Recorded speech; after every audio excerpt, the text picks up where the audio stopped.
Hello, in front of me I have got Madden NFL 25. In this video I'll show you attacking cover 4 concept.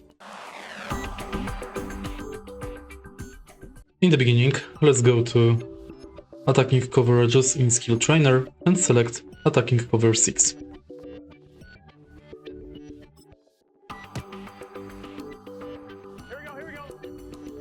Cover 6 is combination zone defense, in which cover 4 is played to one side of the field and cover 2 is played to the other side.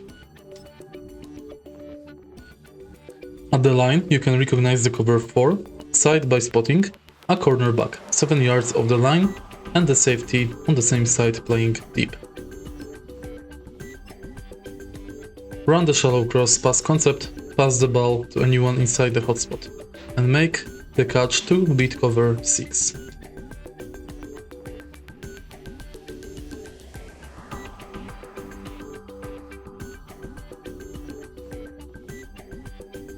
And that's basically it. If you found this video helpful, please leave like, comment and subscribe.